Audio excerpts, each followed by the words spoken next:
114 Rafale jets కొనుగోలుకు ప్రతిపాదనలు త్వరలో భారత్ గ్రీన్ సిగ్నల్.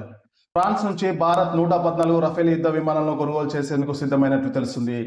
రక్షణ శాఖ మంత్రి సారథ్యంలోని డిఫెన్స్ అక్విజిషన్ కౌన్సిల్ త్వరలో ఈ ప్రతిపాదనపై ఆమోద ముద్ర వేసే అవకాశం ఉన్నట్లు జాతీయ మీడియాలో పలు కథనాలు వెలువడుతున్నాయి.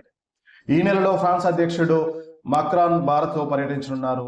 ఈ టూర్కు మునుపే రఫేల్ కొనుగోలు ప్రతిపాదనకు డిఏసి ఆమోదం తెలిపే అవకాశం ఉంది. మరికొన్ని రోజుల్లో రక్షణ శాఖ మంత్రి రాజ్నాథ్ సింగ్ సారథ్యంలో జరగనున్న డిఎస్సి సమావేశంలో గ్రీన్ సిగ్నల్ ఇవ్వచ్చని సంబంధిత వర్గాలు తెలిపాయి. గత నెలలోనే రక్షణ శాఖ సెక్రటరీ సారథ్యంలోని డిఫెన్స్ ప్రొక్యూర్మెంట్ బోర్డు ఈ డీల్ ను క్లియర్ చేసిందట. ఈ డీల్ విలువ సుమారు 3.25 lakhs crores ఉండవచ్చని సమాచారం.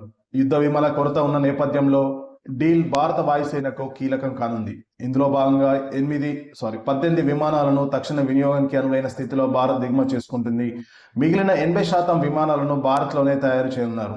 మేక్ ఇన్ ఇండియా కార్యాచరణలో భాగంగా ఈ విమానాల్లో సుమారు 60% స్వదేశీ విడిభాగాలను వినియోగించున్నారు. మొత్తం విమానాల్లో 88 సింగిల్ సీట్ విమానాలు, 26 ట్విన్ సీట్ వేరియంట్లు ఉండనున్నాయి. ఈ దిశగా రఫేల్ జెట్ తయారీదారైన దసో ఏవియేషన్ భారత్ ప్రైవేట్ సంస్థలతో ఒప్పందం కుదుర్చుకోనుంది. డిఏసి ఆమోదం లభించాక ఒప్పందానికి సంబంధిత సాంకేతిక వాణిజ్యపరమైన చర్చలు మొదలవుతాయని సంబంధిత వర్గాలు తెలిపాయి. రాబోయే నెలల్లో డీల్ తుదిరూపు సంతరించుకుంటుందని తెలుస్తుంది.